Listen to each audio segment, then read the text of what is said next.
Hey everybody, how's it going? I've had a few people ask me what some of these signs mean along the tracks over the course of the time I've had this channel. So I thought that I would take advantage of a beautiful day to go check these out, find as many as I can for you, and let you know what they mean. And we'll start here with this. The quarter-mile sign, the 1/4 sign. These are what designate the distances between the milepost markers. This milepost is 323. That means that we are 323 track miles from San Francisco, and all the former Southern Pacific lines on the western region are all measured from Sacramento.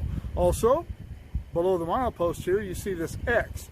That is a crossing board. That means that we are 1/4 mile from a crossing, and the train crews, when they see this, they know they're approaching a crossing. They have to be prepared to start honking their horns for that crossing, and this applies to all crossings, whether they have crossing warning systems or not. These are called targets. These are at hand throw switches. They are lined parallel to the tracks if the switch is normal, which these ones are. And when the switch is reversed, they are lined perpendicular to the track, and an engine crew can see those. You cannot just walk up and open a switch. Even if you knock the lock off and break that and open that switch, it's going to put the signals to stop. We're not too far from signals in either direction, so it would be almost impossible at the track speeds out here anyway to come out here and manipulate this switch, break something off of it, and open it in the time that it would take a train to get here from the nearest signals. But anyway, some targets are numbered, some are not. This is a switch number, 701. But all switches have numbers, but not all of them have the number posted on the target. And while we're talking about targets, this is an older yellow target, a diamond shape. They have diamond shaped targets that are red as well. I always thought they designated something different, that it made one switch different from another, but I talked to some people in the operating department and they said, nope, they're all the same. So I don't know why some were yellow and some were red, but they were. This sign here designates this switch as a derail switch.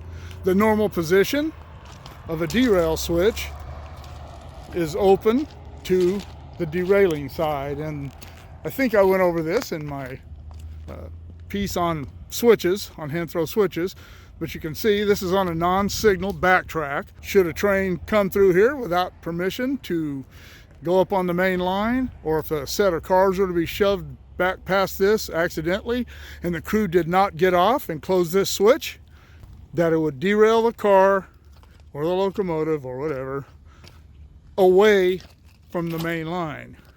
In some situations, we have derails within the limits of a control point, which isn't the case here, but those derails are power derails.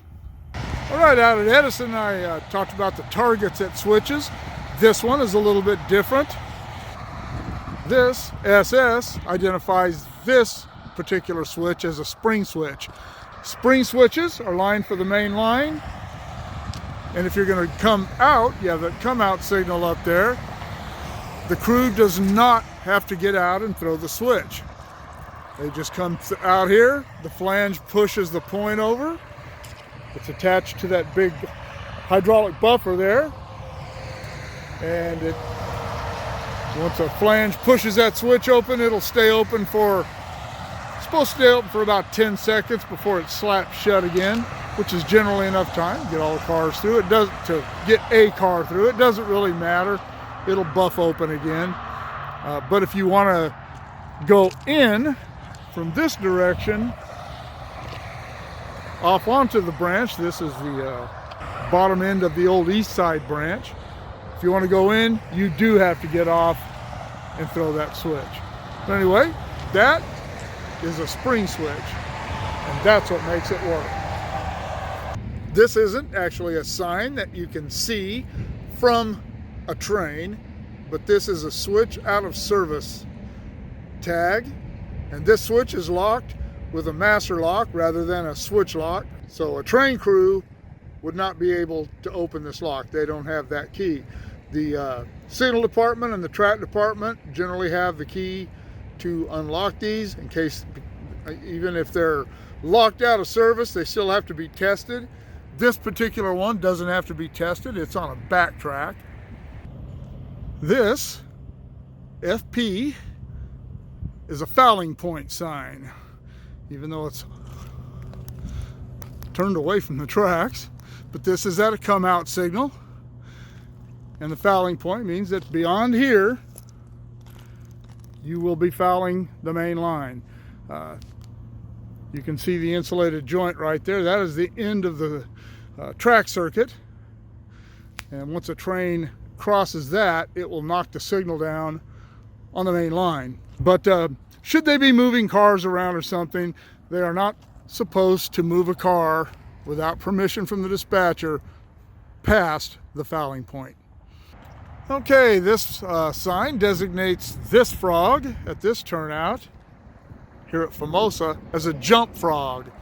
I did a piece about different types of frogs, and it is in my How Things Work on the Railroad playlist. Go look that up, and it goes over all these, but essentially a jump frog is a frog that doesn't really have a point. The flange just rides over the top of the frog here and then drops in on the other side. I've never actually watched one work. They weren't using them when I was still working. So anyway, at least around here they weren't using them. All right, jump frog. Okay, if you are at a control point somewhere and you see a sign that looks like this, that is the identification of that control point. In this case, that stands for Control Point Southern Pacific 354 Marcel. 354 is the milepost designation of this control point. This is not exactly milepost 354, but it is close, so they don't need confusion with decimal points and tenths like they have at intermediate signals. And also the reason they use the SP 354s because these were SP lines. They kept the mileposts, and it's designated Southern Pacific because there are places, other places in other parts of Union Pacific system where there could be a similar name. I understand that we have a siding down here called Cliff, and I understand there is a siding called West Cliff somewhere, I think they said in Colorado, and it just, the Southern Pacific designates the difference in those lines, and that's why that SP is there. Begin ABS, that means that you're coming off of CTC, Centralized Traffic Control, and onto automatic block signaling.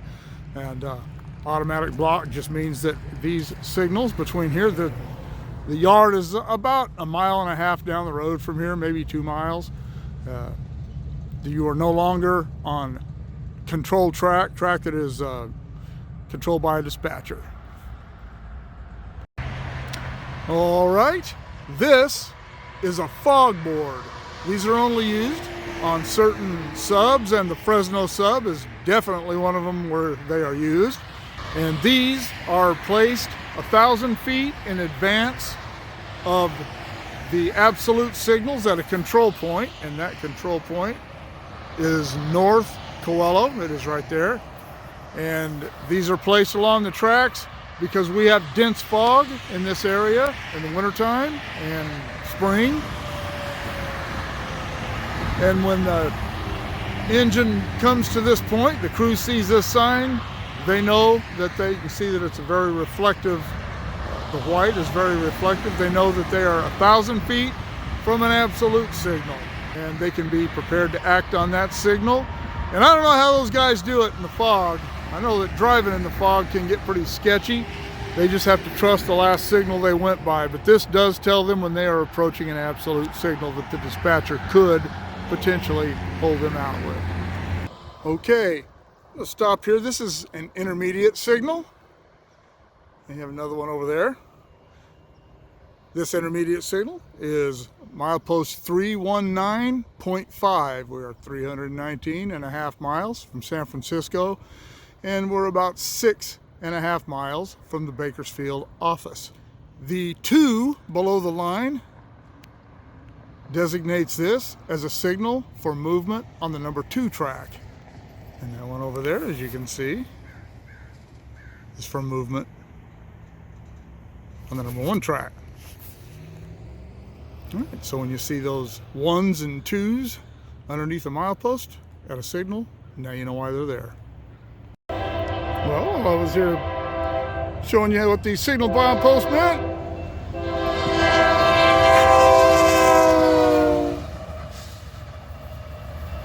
Some light power went by. I have no idea where he's going, but he is going that way at a rapid rate.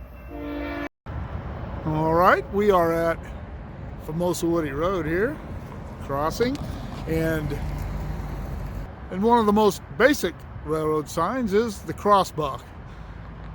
These are at all railroad crossings, even if they don't have crossing warning devices like gates or flashers. Below it is a sign that's just as important. That tells you that there are 4 tracks here. And what is important about that sign is that you may have a train switching here, or on the back track, or a train over on the main line sitting there. The gates might be down, and everybody knows you're not supposed to go around gates for any reason ever unless you're instructed to do so by a railroad employee or a law enforcement officer. But sometimes people still do. You might have a train sitting out there and they think, well, these gates are down because that train's sitting out there. So they go around the gates, and then another train comes by going 60 miles an hour and comes out from behind that train, and that's not good. So whenever you're at a crossing, always pay attention to this sign and never go around gates. And this is a pretty self-explanatory sign. This is a no train horn zone. This is on the BNSF. Kern Junction is right up there where the BNSF comes off the UP, and downtown Bakersfield is that way, and all the crossings through downtown Bakersfield, this is all a no horn zone. You saw where I showed the crossing board with the X on it. Generally, when you're coming into a no horn zone, if there is an X board entering that, it will sometimes have a QZ with a speed limit underneath it. That means you're entering a quiet zone, and it will have the number of crossings you're approaching that are no horn crossings. I'll take a picture of that, share it out of the special system instructions. On this particular sign, the 2 underneath the signs designates how many crossings there will be here, and there is no speed limit sign.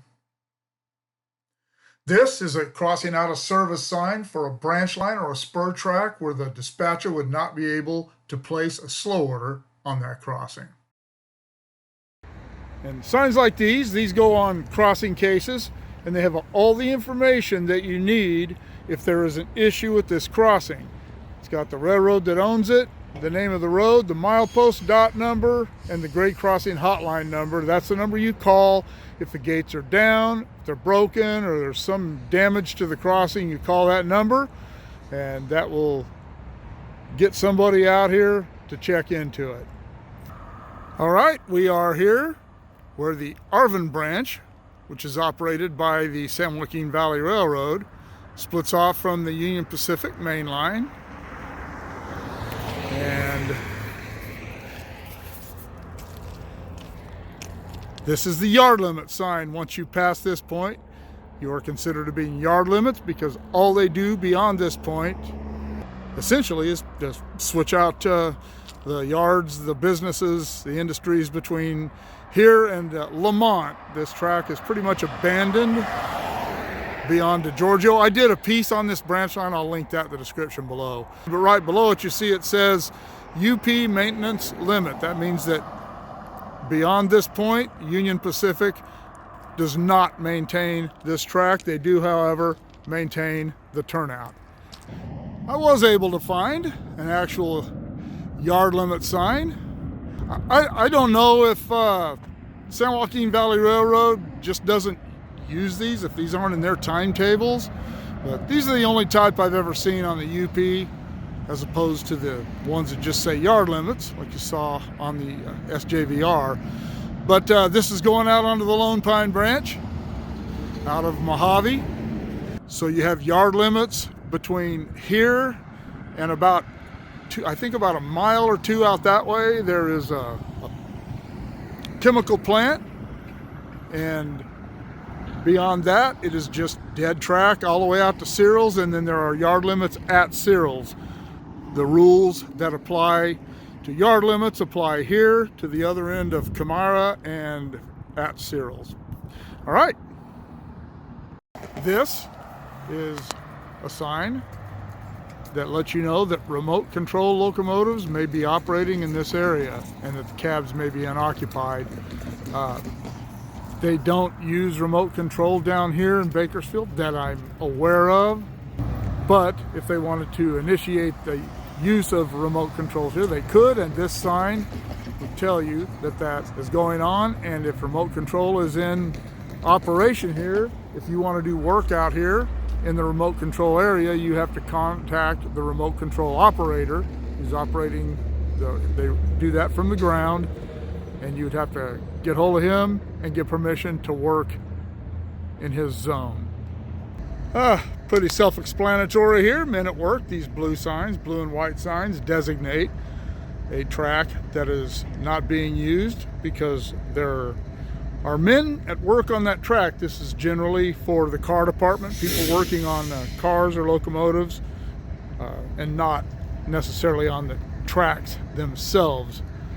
This one is actually attached to a switch stand, so whenever they put a train in here, we're in the yard at Bakersfield, there's the old service rack. So if they had a locomotive or a car in there for whatever reason, they would just keep this switch thrown. This is not actually a switch, it's a portable derail, but they would line this switch to the derail position, and this sign would face an oncoming train. Okay, this is a whistleboard, the W, not the graffiti on it, and the number of the 5 below it is the speed limit through this turnout, which is the lead to the Arvin branch that the San Joaquin Valley Railroad uses. The reason they use a whistleboard here is because there isn't a quarter of a mile between where they come off onto this branch and cross that crossing for them to use an X board, as we saw earlier in the video. And they used to have these at tunnels and at other various places where they wanted to make sure the crew sounded their horn or their whistle. But was up by Tehachapi by the tunnels the other day and looked around, and they no longer have whistle boards up there. It's been a rule for a long time that trains have to sound their horns approaching tunnels, so they probably just don't figure they need the whistle boards anymore.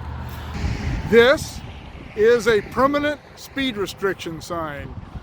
The maximum speed limit in this area is actually 70 miles an hour, but for whatever reason, it is a permanent speed restriction of 60 miles an hour. Unit trains can only go 60 anyway, and manifest trains can only go 50. But in the unusual event that we did run an Amtrak through here who could have a maximum authorized speed of 70, that train would have to slow down to 60 until he comes to the end of this speed restriction. And this sign denotes the end of a permanent speed restriction. Once past this sign, trains can resume maximum authorized speed. There's something you don't see a lot of anymore. That is the Union Pacific style milepost. And that is the Southern Pacific style milepost. Most of the SP mileposts, or many of them anyway, were on the signal poles alongside the tracks. And this is speed limit sign. This is on the BNSF just before you get to the control point of Gomez, headed into the BNSF yard. And this is passenger, speed limit is 60 and the freight speed limit is 55. All right, this is a red-yellow flag, and this is the start of a Form B. When a train reaches this point, he is 2 miles from the red flag, which we'll see next, and he would have to start trying to contact the foreman in charge of the Form B to get permission to pass the red flag or to be told to stop at it, and he would also be told at what speed he could pass that red flag and go through their work zone. That's all covered in the video that I did about how on-track workers protect themselves, and I'll link that in the description below. All right, this is the red flag that designates, in this case, technically the northern limit of the work zone for the track gang, that is the surfacing gang that is working down around this curve. But this is the red flag. This is where a train either has to stop by order of the foreman in charge, or if he hasn't been able to contact anyone, he has to stop here.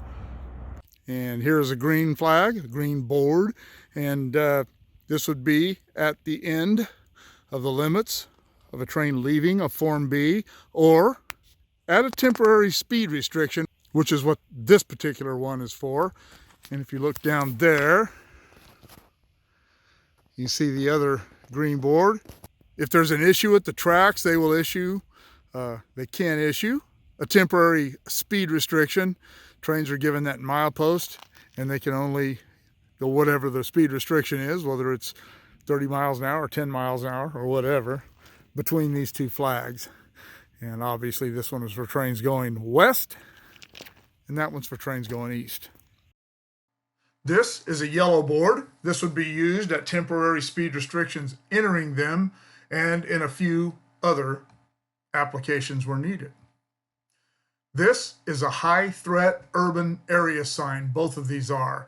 These would be placed at places where it would be dangerous to work or be off of your train, such as in big city yards and such. All right, this is a stop sign. This is a yard track here. Those are the main lines over there. There's the old depot, been boarded up since June. I'm impressed that it hasn't been vandalized.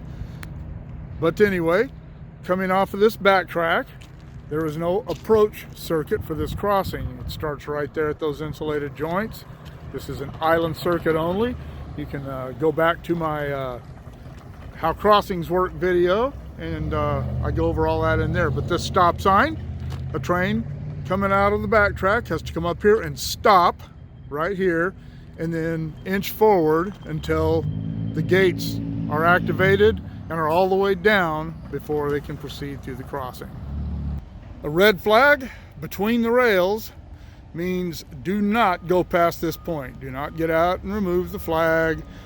Do not go past this point. For whatever reason, these tracks beyond here are out of service. And I don't know why these ones are out of service, probably just because they never get used. And why maintain these switches if it's not necessary?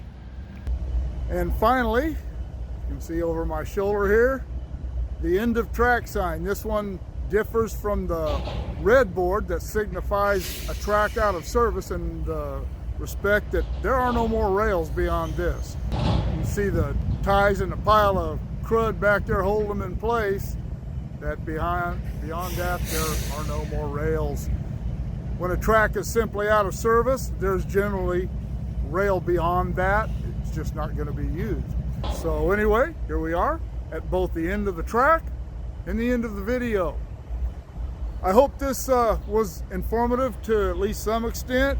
If there are signs that you see around and you don't know what they are, drop them in the comments below, and maybe someone will answer it in the comments. And if I don't know what it is, because I don't know what a lot of signs are on other roads like BNSF, I will do what I can to find out what those signs mean. And as I said, hope that was informative. Keep shooting me the ideas. Drop in the comments below. Shoot me an email at motopoet59@gmail.com. Like, share, subscribe, click on the bell if you want to be notified of future content. we'll see you all later.